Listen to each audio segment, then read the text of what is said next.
Hello, dear and beloved ones. Please subscribe to the channel and give this video a like. Brew some tea or coffee and enjoy watching. Ekaterina was struggling with her 8th month of pregnancy. Every movement echoed with a dull ache in her lower back, and the exhaustion felt endless. All she wanted was a little rest, to watch a quiet movie, and maybe even hope that Maksim would give her a foot massage. But her dreams were not meant to come true. Maksim entered the room, his face beaming. "Darling, I have great news." Ekaterina sighed, trying to sound cheerful. "What is it?" "My parents and sister are coming over tonight. I haven't seen them in a while, and they miss us," he exclaimed, as excited as a child with a new toy. "Maksim, you know how I feel. Can we reschedule? I'm really exhausted," Ekaterina pleaded. But Maksim frowned. "Everything is already planned. We can't just cancel. It would be disrespectful." "But, Katya, don't exaggerate. It's just dinner. We'll sit, chat a bit, and that's it. You're strong. You'll manage. Don't be selfish." The word selfish stung Ekaterina deeply. Was she really selfish for asking for some peace? Could he not see how hard this was for her? Did he not understand that she needed support, not reproach? "I'm not exaggerating. Maksim, my back hurts, I feel nauseous, and I'm constantly exhausted. I just need some rest," she tried to explain. "Katya, please understand. They're my family. What will they think? They might assume you don't want to spend time with them," Maksim insisted, irritation creeping into his voice. Ekaterina fell silent. Arguing was pointless. She knew that in Maksim's family, the elders' opinions were law. Finally, she quietly said, "Fine, I'll make dinner." "Great. I knew you'd understand," he said cheerfully. She didn't want his help. She wanted him to understand her, to sympathize, to suggest canceling the dinner. But he didn't. Later, the doorbell rang. On the doorstep stood their neighbor Elena, a kind and caring woman who was like a second mother to Ekaterina. "Sweetheart, how are you feeling?" she asked with concern. Ekaterina couldn't hold back her tears. Between sobs, she told Elena about the upcoming visit and how Maksim had refused to reschedule. "Oh, Katyusha, I know these family traditions well. They think pregnancy is just a small discomfort. But you have to be strong. You have the right to say no," Elena said gently. "I tried, but he won't listen. He thinks I'm exaggerating. The most important thing is your health. You don't need to be cooking right now. Order food," the neighbor advised. Ekaterina nodded. That's what she did. She ordered food but still decided to prepare a simple salad. Even that small task felt overwhelming. When Maksim's family arrived, his mother scanned Ekaterina with a critical look. "You look so pale. Pregnancy doesn't suit you. Where's the feast?" His sister immediately asked. "I thought you'd greet us with a real spread, but this is quite modest," Maksim's mother added. "Don't tell me you're really struggling that much." "I truly am," Ekaterina began to explain. But her mother-in-law cut her off. "Struggling, really? Back in my day, women worked and took care of the house without complaint. Who will take care of your husband?" Maksim stood silently. Ekaterina had hoped he would defend her, but he only shrugged apologetically. "Mom, come on. Pregnancy is not an illness," his mother snapped. "I had 3 kids and always stayed in shape." Ekaterina felt tears welling up again, barely managing to hold them back. "I tried," she whispered barely audibly. "I'm having a really hard time right now." "Oh, stop complaining already," Maksim's sister interrupted sharply. "As if we don't know how pregnant women love to exaggerate." Ekaterina lowered her head, unable to endure the reproaches any longer. She felt completely helpless and alone. "All right, girls, let's not argue," Maksim's father finally intervened. "Katya, you better sit down and rest. We'll handle everything here." He tried to smile at her, but there was a note of uncertainty in his voice. It was clear that he wasn't sure about his own words. Ekaterina sank onto the couch, feeling her strength completely drain away. The relatives sat at the table, chatting animatedly about some news. Ekaterina caught fragments of their conversation, but she couldn't focus. Her head was buzzing, and everything blurred before her eyes. "Katya, what kind of salad is this?" her mother-in-law asked, scrutinizing the plate of vegetables. "It doesn't look festive at all." "I made what I could," Ekaterina muttered. You've got to be kidding me, Maxim's sister exclaimed.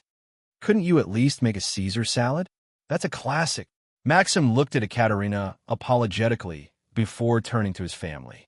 Why are you all ganging up on her? He said, trying to keep a conciliatory tone. We ordered food for everyone, didn't we? Ordered food is not the same, his mother retorted. Homemade meals are a completely different thing. It shows how much a woman cares for her family. Ekaterina felt heat rise to her cheeks. She was ashamed and hurt. She knew she hadn't lived up to Maxim's family's expectations, but she truly had no strength left. Mom, enough! Maxim interjected. Katya is exhausted as it is. Exhausted? His mother mocked. And who isn't? Everyone gets tired nowadays. Ekaterina closed her eyes, trying to block out the criticism. She felt like she was on the verge of tears. Would you like some tea? Maxim's father asked her sympathetically. No, thank you. Ekaterina replied quietly. I just need to rest a little. She leaned back against the couch, trying to relax, but the tension wouldn't leave her. The only thing she wished for was for this evening to end as soon as possible. She stood up abruptly to go to the kitchen and put the kettle on, but suddenly the world around her started to fade. Just a moment ago, she had forced a smile at someone's joke, but now a wave of weakness washed over her. Her head spun as if she were on a carousel at full speed. Dark spots danced before her eyes. She tried to grasp the table for support, but her hands felt like they were made of cotton. A sharp cramp twisted in her stomach, and nausea rose to her throat. Ekaterina realized that in just a few moments, she would lose control. Maxim's relatives continued their lively conversation, completely oblivious to what was happening to her. She attempted to cough, to draw their attention, but only a faint wheeze escaped her lips. Her strength was leaving her, and the darkness in her vision thickened. Maxim! Where's Maxim? Flashed through her mind. But at that moment, he was busy discussing work matters with his father, standing off to the side. Suddenly, the world around her vanished completely. She felt herself losing balance and, unable to hold on, collapsed onto a nearby chair. A heavy silence fell over the room, broken only by startled exclamations. The relatives froze, staring in shock at Ekaterina lying on the floor. Oh, what's wrong with her now? His mother-in-law exclaimed. Pretending again, always seeking attention. Exactly, Maxim's sister chimed in. Just like an actress, always making a scene. Maxim's father, looking confused, muttered, Maybe she just feels a little faint?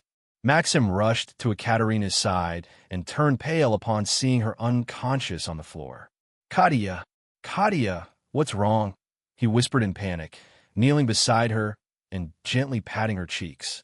But she didn't respond. Panic erupted in the room. We need to call an ambulance. Maxim's sister blurted out, suddenly forgetting her previous scorn. Without listening to anyone, Maxim grabbed his phone and, with trembling fingers, dialed the emergency number. The dispatcher's voice sounded distant and unreal. His mother, however, continued standing over Ekaterina, berating her even as she lay there unconscious. See what she's done? She couldn't even set the table properly, and now this. Now she's causing problems for everyone. Maxim couldn't take it anymore. He turned sharply to his mother. Mom, please, just be quiet, he shouted. Now is not the time for your criticism. The only thing that matters is that Katya and the baby are okay. But even saying that brought him no relief. He felt overwhelmed by guilt and helplessness. He knew that his stubbornness and lack of attention to Ekaterina's condition had led to this.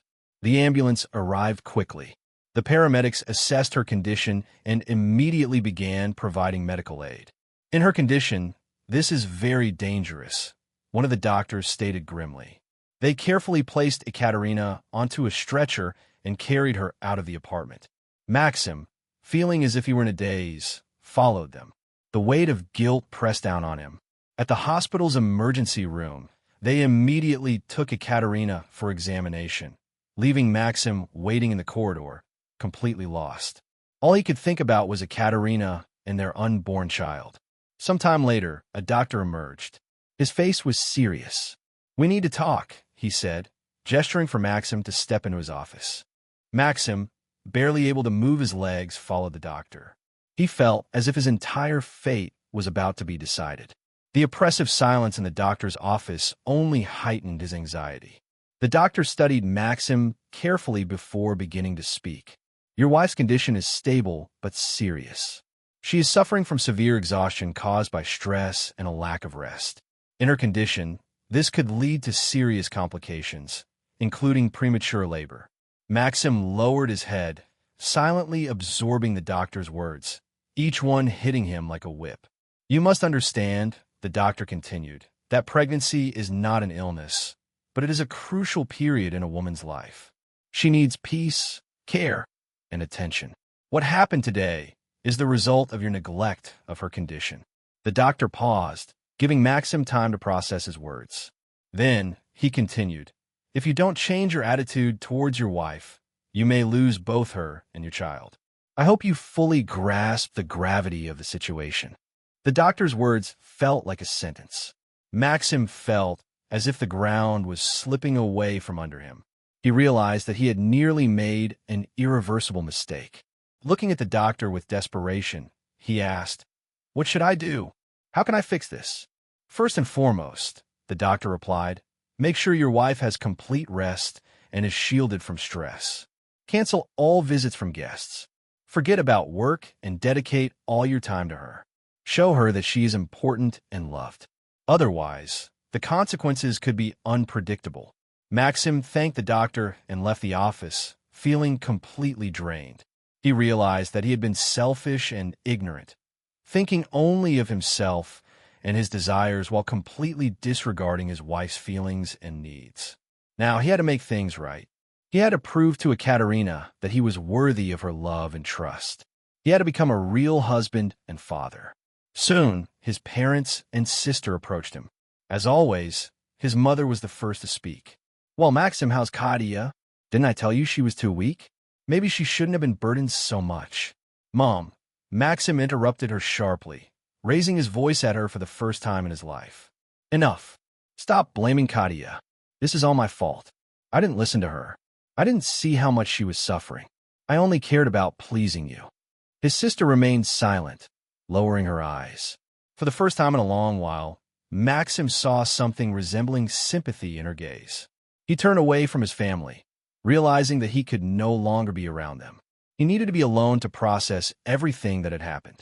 Walking out of the hospital, he wandered through the nighttime streets, oblivious to the cars and passers-by. The only thought pulsing in his mind was that he had almost lost Katya.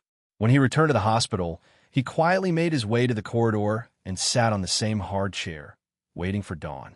He didn't know what the future held, but he was determined to do everything in his power to regain Katya's trust and become the husband and father she deserved.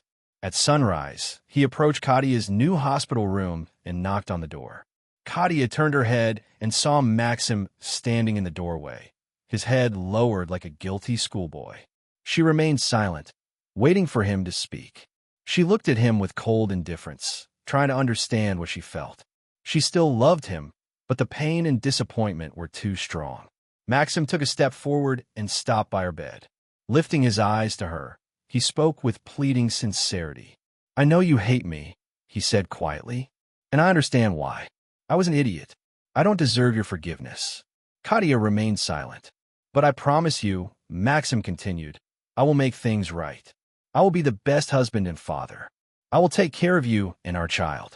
I will do everything to make you happy. He paused, waiting for her reaction. Katya kept looking at him without saying a word. I know that words aren't enough, Maksim admitted. I have to prove it with actions, and I will. I will wait as long as it takes. I will wait until you believe in me again. He turned and left the room, leaving Katya alone. Tears welled up in her eyes, tears of pain, disappointment, but also hope. Hope that things could still be fixed. Hope that Maksim had truly changed. Hope for a future that they would have to rebuild together. Ekaterina slowly but steadily began to recover. The physical weakness was fading, but the distance in her eyes when she looked at Maksim remained. Seeing her detachment, Maksim burned with shame. The doctor's words rang in his head like a warning bell, reminding him of his past blindness. He did everything he could to cheer her up, to earn her forgiveness, but all his efforts crashed against the wall of her silent aloofness. One evening, as Maxim sat beside her, Katya finally broke the silence. "Maxim," she began, "I want you to know that I'm still hurt. But I see that you're trying, and I'm willing to give you a chance. But you need to understand that I will never allow you to treat me that way again. I need you to respect my feelings and needs. I need to know that you will always put me and our child first." Maxim took her hand in his. "I promise you, Katya. I promise I will never let anything like this happen again. I will always be there for you, support you in everything, and love you more than anything in this world." Katya smiled, and for the first time in a long while, a light appeared in her eyes. She felt that they could truly overcome this crisis together. This painful experience became a lifelong lesson for Maxim. He realized that true love and respect are not just empty words, but daily acts of care and devotion. He understood that family is not just about traditions and the opinions of others, but about understanding, support, and the willingness to put the needs of loved ones above his own.